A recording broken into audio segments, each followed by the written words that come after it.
Mesdames et messieurs, bonsoir. La fidélité rime avec amour éternel.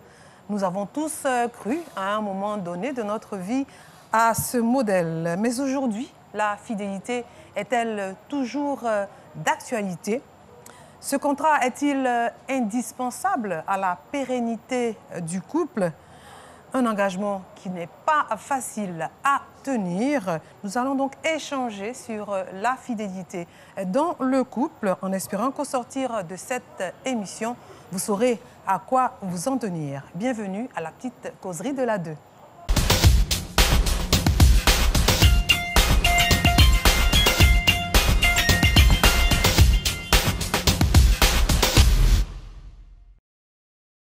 Pour commencer la présentation des invités, nous avons Sali Zélé Ouattara, elle est journaliste. Bonsoir Sali. Bonsoir Laurence. Monsieur Kaba Mohamed Lamine, il est administrateur de société. Bonsoir Monsieur Kaba. Madame Sautier. Bonne arrivée. Merci. C'est le seul homme, mais il est calé, il est au point. Ne vous inquiétez pas pour lui, n'est-ce pas? On va essayer. Fatou Silla est journaliste également. Bonsoir Fatou. Bonsoir Madame Sautier. Toute belle. Merci. Ça fait longtemps, hein? Oui, Bon. elle baille quand même. Ouais, vous m'avez manqué. Mais on va rattraper ça. Tout à l'heure. Asso Nguesson Bernadette, elle est psychologue et notre experte sur ce plateau. Bonsoir Madame Asso. Salut Laurence. Ça va? Pas la pêche, mais ça va aller. Si, on va y aller. Allez. Bonsoir donc à tous et merci pour votre disponibilité. Nous allons parler donc de la fidélité dans le couple. On va commencer par définir. On parle d'exclusivité.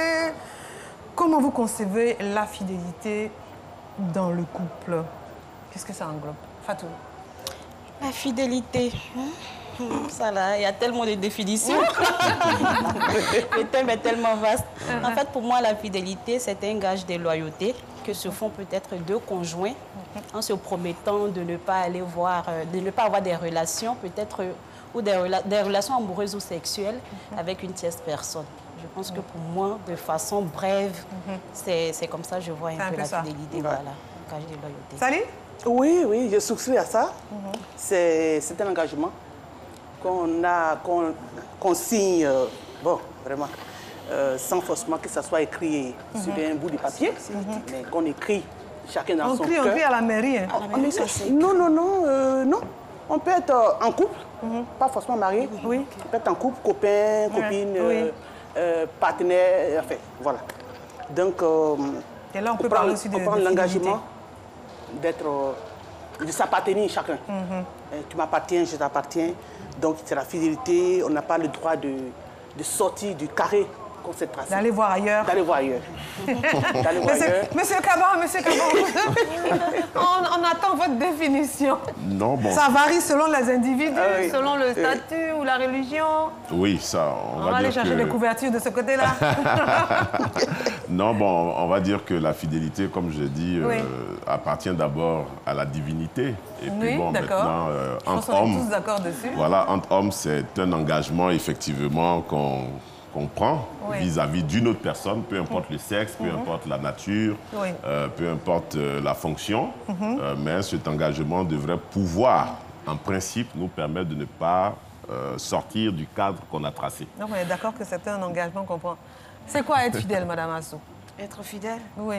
C'est respecter l'engagement qu'on a pris dans le cadre du couple. Oui. C'est l'engagement d'appartenir à l'autre et de satisfaire les besoins de l'autre et satisfaire aussi, avoir ses besoins satisfaits.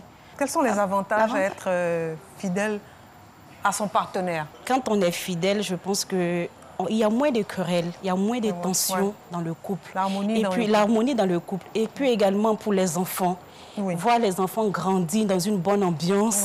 Je pense que c'est important, c'est le plus gros avantage d'ailleurs. Donc, en termes de fidélité, je pense que quand tu prends l'engagement de rester fidèle, pour toi-même ton bonheur, pour le bonheur même de chacun des deux. Donc, c'est tellement... C'est important en fait, c'est important. Si on réussit vraiment à être fidèle, je pense que c'est bon. Deux parents qui s'aiment, les enfants, ils en profitent.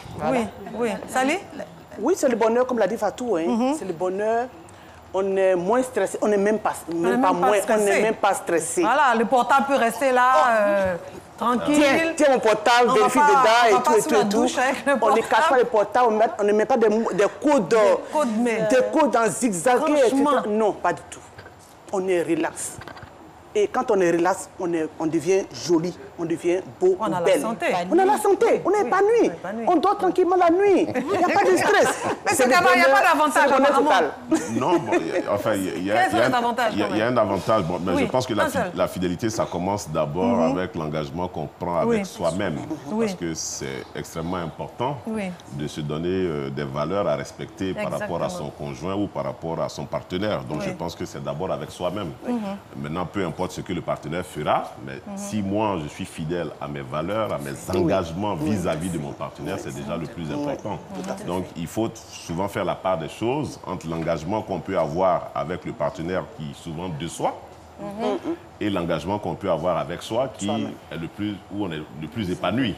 Donc quelque part, je ne suis pas très d'accord en disant que quand on est fidèle, on est vraiment épanoui. On parle du couple. Quand il y a la fidélité dans le couple. Pas forcément. Si les deux respectent l'engagement, forcément. Après, on en est en paix. Après, tout est une question de circonstances, d'environnement, de comment on s'est rencontrés, de beaucoup de... Expliquez-nous un peu. Comment deux personnes qui sont fidèles dans le couple, ça peut poser problème. Il y a des couples qui tiennent grâce à leur infidélité. Oui, ça on l'a entendu. On a entendu dans certaines enquêtes. Il y a des couples qui tiennent grâce à leur infidélité. On parlait des avantages de ceux qui sont fidèles. Je veux dire, on s'aime, les enfants sont heureux, on n'est pas stressé, on a le temps de faire des projets. C'est sûr qu'on a le temps de construire. On a le temps de construire, c'est un avantage. C'est un gros avantage. Quand on se projette, ça, on est totalement d'accord. On économise, toujours dans les maquis, entretien de la maîtresse... Tout ça, c'est des économies qui peuvent aller ailleurs. Après, tout est une question de capacité on va dire financière, de pouvoir d'achat. Je pense qu'il y a beaucoup de paramètres qu'il faut prendre en compte. Et en plus, tout est une question... De pouvoir d'achat. Ah oui, quand on a les moyens, on peut être fidèle à 2, 3, 4 femmes. Ah oui, je prends un exemple. Quand vous prenez ceux qui ont pu se marier d'un point de vue de la religion musulmane, qui ont 2, 3 femmes, qui ont la capacité de pouvoir donc s'occuper de ces 2, 3 femmes, il reste fidèle à ces 2 femmes. Il n'ira jamais voir ailleurs. Ali, tu voulais dire quelque chose dessus? Oui, je voulais dire que c'est pas facile être fidèle à plusieurs personnes. Je suis fidèle à Sally. Quelle est la nature de l'engagement dans ce cas? Oui, l'engagement, c'est quoi? On prend l'engagement par rapport à qui? De t'aimer, toi, de ne pas aller voir ailleurs. On peut être fidèle à plusieurs personnes, mais le cadre est différent. Il y a la fidélité de M. Kaba ou de moi à mon travail. Oui, bien sûr. Oui, on est dans le couple. Mais dans le couple, il s'agit, quand on parle d'avantage à être fidèle dans le couple, c'est une affaire. La fidélité rime avec la tranquillité, la stabilité et l'harmonie. La confiance. La confiance, oui. L'assurance. L'assurance. On acquiert exactement l'assurance de ce que... Oui, l'équilibre au départ. Donc, être fidèle donc à une première femme et ensuite à une deuxième femme, cela est dans un contexte bien précis de ce que les 2 personnes s'entendent sur la nature du contrat, parce qu'il est lié. Dans ces conditions-là, on peut parler effectivement de fidélité, parce que c'est un contrat et on s'entend bien sur les termes de ce contrat-là. Admettons. Admettons, M. Kaba. Donc, la confiance, l'harmonie, le respect, c'est vraiment des amours. Moi, je dirais surtout l'assurance des partenaires. De savoir pouvoir compter sur l'autre en se disant j'ai pas à m'inquiéter, donc je suis, c'est ce qui permet à l'épanouissement justement. J'ai pas à m'inquiéter, genre s'il n'est pas chez elle, il est chez moi. Forcément, voilà. S'il n'est pas là-bas, il est ici. Par exemple, il y a des couples à 3 où les femmes s'entendent très bien, et quand le monsieur débarque, quand il quitte un endroit, on appelle d'ailleurs pour informer mais mon cher, on est obligé de gérer comment on va faire. On est obligé de gérer. Qu'est-ce qui... C'est vrai qu'il y a souvent ce manque de fidélité-là. Qu'est-ce qui permet ça? Qu'est-ce qui a favorisé ce manque de fidélité? Moi, je dirais que d'abord, la base de tout un couple, c'est la communication.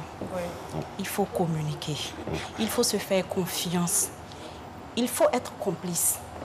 Quand tout cela n'existe pas, je pense que on peut faillir, en fait. Voilà. Et puis, voilà c'est quoi. Monsieur, bon, moi, je prends juste un exemple. Je ne dis pas madame, je prends monsieur. Bon, l'un des deux partenaires... C'est souvent monsieur. Monsieur, il estime que madame à la maison, c'est un acquis. Donc, il ne fait plus d'efforts. Quand il part au boulot, c'est le boulot. Après le boulot, peut-être il est maquillé ou bien il va voir d'autres personnes. Parce que pour lui, la femme est faite pour être à la maison. Elle doit rester à la maison. Il ne cherche même pas à sortir un peu avec madame pour qu'elle puisse s'épanouir. Parce que l'ennui aussi, il peut envoyer tout ça. Tu es à la maison, tu t'ennuies. Toi, ce sont les enfants seulement. Alors, quand il rentre à la maison, bon, il va prendre sa douche, prendre son repas. Madame est où? Elle est en chambre pendant qu'il est seul, assis au salon. Mais il faut se parler. C'est en ce moment-là que vous préparez vos projets. C'est en ce moment que vous vous construisez. Mais si tout cela n'existe pas, mais la femme peut emmener à aller voir ailleurs. En fait, c'est possible. Elle se sent délaissée. Et quand on se sent délaissé, j'avoue que... Et que quelqu'un d'autre s'intéresse à vous. Voilà. Le pas est vite trouvé, la conclusion est vite faite. Conduire à cette de fidélité-là. Elle a dit, tout ce qu'elle a dit est Quelles sont les juste. tentations? Mais il y a quelquefois le cas de ces personnes-là dont rien ne manque. À qui rien ne manque. Rien ne manque. La femme n'a besoin de rien parce qu'elle a tout chez elle. L'homme, c'est pareil. Bon, généralement, c'est les femmes. C'est une jolie prison dorée, quoi. Très bien. Elle a tout chez elle. Dorée. Elle est véhiculée, elle est dans une maison stable. Elle s'ennuie. Mais elle s'ennuie. Elle s'ennuie. Et comme il y a la communication qui manque dans le couple, monsieur est tellement occupé. Il est tellement occupé, toujours à son boulot. Elle peut se mettre sur les réseaux sociaux et puis là aussi... Très bien. Et puis finalement, elle s'ennuie. Elle veut aller voir ailleurs parce qu'elle n'arrive même pas à attraper son époux qui est à la maison, son mari qui est à la maison. Elle ne le voit même pas. Quand il vient, il est fatigué, il est au lit, il est couché, etc. Donc, il y a ce facteur-là qui fait que la femme peut être amenée à sortir avec d'autres personnes. Et l'homme, parce que c'est souvent l'homme qui est Excusez-moi, monsieur dehors. Kaba, parce que quelque part, j'ai l'impression qu'il n'y a que les femmes qui sont infidèles. Comment ça me fait moi, j'ai rien dit. Hein. Non, je pense aux réseaux sociaux. Oui, mais l'homme, l'homme aussi, également. C'est un outil magique pour les hommes. Oui, les hommes, monsieur Kaba, excusez-moi, les hommes veulent toucher à tout. Ils veulent goûter à tout, ils veulul voir tout. Ils sont égoïstes. Et puis maintenant, il y a un modèle d'homme maintenant. Ah ouais? Ce modèle... Il y a un modèle d'homme maintenant. Oui. Ce modèle n'a pas de... comment je dis ça? N'a pas de parole? Non, pas de parole. De limite? Aucune limite. Non, je dis, ils n'ont pas de choix. D'accord. Ils aiment les femmes. Ils n'ont pas de critères. Ils n'ont pas de critères. Ah, ils n'ont pas de critères. Merci, j'avais oublié le mot critères. Ils n'ont pas de critères. Tout terrain. Le sexe et l'amour, c'est pareil pour l'homme. Sally là qui est là, ils veulent Laurence qui est dans ce feeling-là, ils veulent... Non. Ils veulent la fille de 15 ans, la 18 ans. C'est comme ça que tu n'arrives pas à maîtriser la personne. Alors qu'avant, tu sais que ton homme aime les femmes comme Fatou. Donc ça repart autour. Oui, quand tu vois Fatou, tu dis attention. Donc il y a un clignotant qui est là, mais aujourd'hui il n'y a pas de clignotant. La femme non. La femme ne sait pas, l'homme ne sait pas. Mais c'est là-bas. Tout à fait. Je ne suis pas très d'accord avec ça. Non, alors, je pense aussi qu'il faut faire la part des choses, justement, entre la perception que l'homme a de la relation, de la qualité de la relation dans le couple, et la qualité de la relation, c'est-à-dire perçue par la femme. D'accord, ok. C'est deux mondes totalement différents. Exactement, oui. Donc, et là où je suis d'accord, c'est qu'effectivement, c'est seule la communication qui permet justement de préserver cette qualité de la relation. Oui, parce que il faut pouvoir déjà se connaître, savoir, on va dire, ce que l'autre aime, ce que l'autre n'aime pas, pour pouvoir équilibrer justement la relation. Parce que finalement, on est deux dans la relation. On est plus seul. Mais on parlait de la femme considérée comme acquise et donc... Oui, mais pour l'homme, on va dire, les sentiments de l'homme n'ont rien à voir avec sa libido. Il faut faire et c'est là où les femmes font beaucoup d'erreurs. C'est-à-dire que c'est vrai, il faut aller coucher, ça c'est le propre de l'homme. Là, je suis mais l'homme fait la différence entre coucher et avoir des sentiments pour une personne. Est-il obligé de coucher? Oui, bon, après là, oui, l'homme fait la différence. Mais après là, c'est une question personnelle, c'est-à-dire... C'est purement physique. C'est purement physique. C'est pas d'esprit, c'est pas... Un homme peut coucher avec 10, mais il peut en aimer qu'une seule réellement. Ça, je peux vous l'assurer. Ah si, c'est la réalité. Demandez à d'autres hommes, ils vont vous le dire. Là, je suis d'accord avec. Et c'est pour ça que je dis, tout est une question de conception. Donc c'est dans la nature, quoi. Nature, non. Je ne dirais pas dans la nature, mais c'est une question de goût. C'est une question de risque qu'on prend. L'homme, en tant que mâle, il adore prendre des risques. Voilà, donc il acceptera d'aller se confronter à d'autres hommes, ne serait-ce que juste pour prendre possession de la femme de quelqu'un d'autre. Ce qui n'est pas correct. Ce qui n'est pas correct. Mais il y a un problème de moralité aussi dedans, non? Non, bon, non? Enfin, après, c'est une question de commun des mortels. Je veux dire, si on considère que la moralité n'est pas bonne, bon, là, on dira que c'est pas bon. Mais pour l'instant, lui, il vit sur l'instinct, quoi. On sait tous que l'instinct, d'abord, on va dire, est dominé. L'homme arrive à dominer son instinct. C'est animal. Hein? Voilà, c'est la réalité. Il ne faut pas l'extirper donc de la conception donc de la relation d'un couple. Donc en fait pour l'homme, à vous entendre, mais là, l'engagement. Oui, allez-y. À vous entendre, j'ai l'impression qu'il n'est pas possible à un homme d'être fidèle. C'est impossible. Il ne faut même pas chercher à le rendre fidèle. C'est impossible. Non, il ne peut pas choisir. On ne rend pas l'homme fidèle. Il peut choisir d'être fidèle. Mais comme je le dis toujours sur ce genre de sujet, j'estime que l'homme va être fidèle juste pour une période bien précise. Il peut être fidèle pour 2 ans, 3 ans, 4 ans, 5 ans, mais il ne peut pas être fidèle pour 10 ans. C'est impossible. Si vous concevez ça comme ça, vous vous trompez. D'accord. Alors, moi, ce que je propose maintenant de... Peut-être qu'en fonction des conséquences, ils vont peut-être changer de nature. Imaginez un couple qui dure 60 ans. Oui. Je peux vous assurer que l'homme, il est au moins allé voir une fois ailleurs. Forcément. Peut-être la femme aussi. Hein. Bien sûr, on est d'accord. Et c'est d'abord la femme qui l'accepte, sinon on ne le fait pas. Et c'est ça aussi qu'il faut comprendre. C'est que tant que la femme dit oui, ça marche. Mais si la femme dit non, ça ne marche pas. Donc c'est d'abord la femme qui... Ça peut être une femme qui n'est pas occupée aussi, hein. Si c'est une jeune fille digitale, qu'elle soit occupée. Donc elle est fidèle avec un homme qui est infidèle. Madame, oui, madame. Exactement.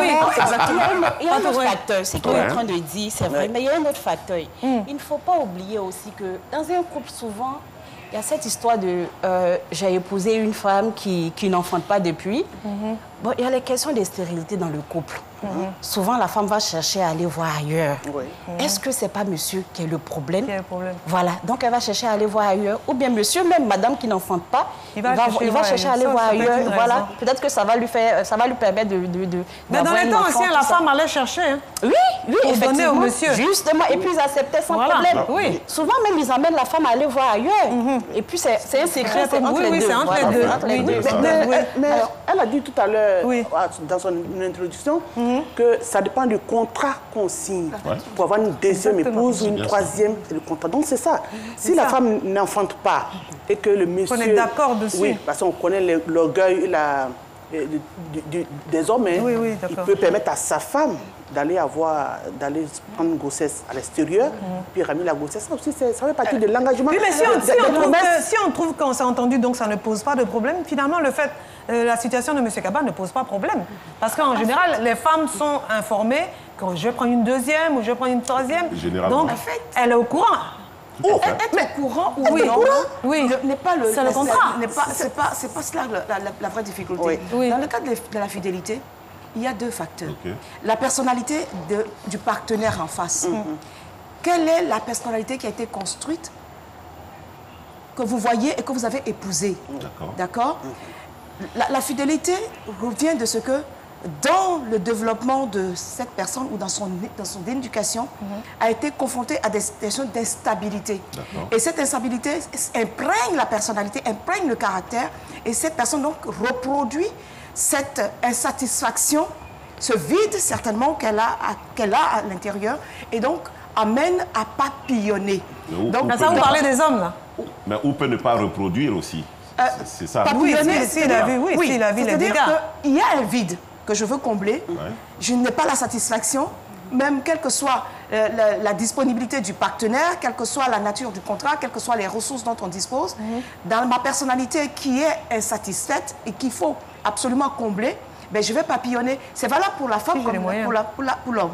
Maintenant, de façon générale, quand on dit que les hommes sont infidèles dans le couple, il faut l'entendre, et c'est ce que vous dites. Sont plus enclins à cela.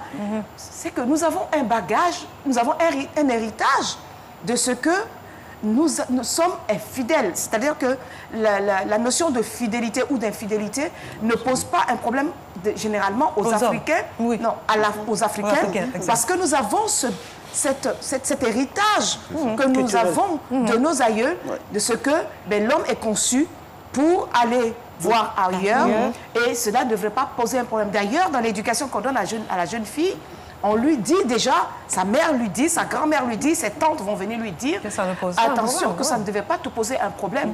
Ton homme va aller voir ailleurs, il faut juste t'assurer que tu as le nécessaire, tu as ce qu'il te faut pour tes enfants. Et toi dans la maison, il reviendra tous les jours, il viendra toujours. Laisse-le courir autant qu'il peut courir, mais tant qu'il revient à la maison, cela ne devrait pas te poser problème. C'est l'éducation que nous recevons tous en Afrique. Donc ça influence la culture que nous avons, nous influence véritablement dans la gestion de ce que moi, je suis entièrement d'accord, mais c'est vrai qu'en Afrique, on a cet ADN-là qui nous a inculqué dès le bas âge.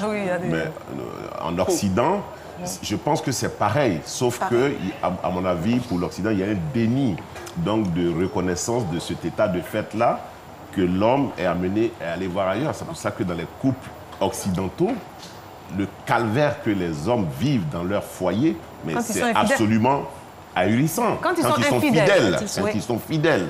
Je peux vous assurer. Ah oui, je peux vous assurer. Quand ils sont fidèles, mais le gars, à la limite, il n'est même pas capable de regarder son téléphone. Parce que dès qu'il regarde son téléphone, on cherche à savoir. Quand même. Ça, c'est quand la confiance est rompue. Juste quand la confiance est rompue. Voilà, il y a déjà eu de confiance. Non, du tout. Je peux vous assurer du contraire. Il y a une pathologie. Le couple fonctionne sur un modèle maso-sadique. C'est-à-dire que la femme... Là, on a monté d'un cran. Voilà. Non, il a dit qu'il passait quelque chose. Absolument pas. Quand vous prenez le modèle occidental, ce n'est pas qu'il le nie. C'est que dans leur développement, là où ils sont arrivés, de contrat à contrat, la base culturelle a été modifiée. C'est-à-dire que nous sommes dans un autre système qui dit que maintenant, quand je dis que j'aime un homme ou quand un homme dit que j'aime une femme, nous sommes dans le contrat de la fidélité. Le système de la base a complètement changé. Je ne dirais pas évolué, a complètement changé. Et donc, la femme a acquis beaucoup plus de droits de ce qu'elle peut revendiquer et elle peut exprimer. Elle exprime et donc... Mais c'est un choix. Oui, c'est un choix. C'est un choix. Je voulais juste rajouter que je crois qu'il y a une quinzaine d'années, en France, je crois, ou en Europe, ils ont dû prendre ce qu'on appelle la loi Pax. C'était justement c'est une loi qui a été initiée par les hommes à cause justement de la souffrance qui est endurée dans les couples soi-disant fidèles. Ils pensent qu'il faut aller regarder les racines. Ah oui, c'est extrêmement important. Il faut aller regarder en dessous des couples. Souvent, on regarde que la façade. Superficie. Quand on prend l'engagement, on reste dans un Vraiment, on reste dans les cadres. Je veux dire, on ne rompt pas la confiance. Et quand il n'y a pas de fidélité, la vie est... Quelles sont les conséquences? Ou les avantages? Ah oui, donnez-nous des avantages. Voilà, moi, je pense qu'il faut ouvrir le débat. D'accord, allez-y. D'accord. Quel avantage il y a à être infidèle? Alors, bon... Non, on parle de fidélité. On parle de fidélité. Oui, on pourra parler une autre fois de fidélité sans parler d'infidélité. Oui, de temps en temps comme ça, mais on va faire l'apologie. D'accord. On fait l'apologie. Non, je suis entièrement d'accord qu'il faut faire l'apologie de la fidélité, mais ça, c'est quand on est vraiment sûr de ce qu'on veut. Et la majeure partie des mariages ici, on va dire chez nous, c'est souvent des mariages de convenance. C'est-à-dire que on sort... ils ne sont pas amoureux? À mon avis, je me demande si chez nous, ici, on sait ce que c'est que l'amour. Il y a des mariages de récompense des fois, j'ai coupé pour me faire pardonner, ou parce que j'ai de la compassion pour telle dame. Elle a galéré avec moi, donc alors qu'il n'y a plus d'amour. Sur la base c'est moche, ça. Et c'est très moche. C'est pour ça que généralement, ça ne fonctionne pas. Mais bien sûr. Voilà, et quand ça ne fonctionne pas, c'est les enfants qui prennent un coup. C'est la famille élargie qui prend un coup. Et les relations s'enveniment, et ainsi de suite. Voilà, donc pour moi, il faut vraiment... On est dispersés, il y a des familles recomposées, ça crée plein de dégâts. Et donc, pour moi, c'est la base. Et là où je suis d'accord, c'est la communication qui règle ces problèmes. Un couple peut ne pas être amoureux, il peut ne pas être... il faut se parler. Voilà, mais dès qu'ils se parlent, et c'est là où il y a toute la différence aussi, la majeure partie de nos couples ne se parlent pas. Ça peut faire revenir l'amour, ça? Ah oui, énormément. Bien sûr. Parce que la force des mots est extraordinaire. On peut amener quelqu'un à se mettre à genoux juste par la force des mots.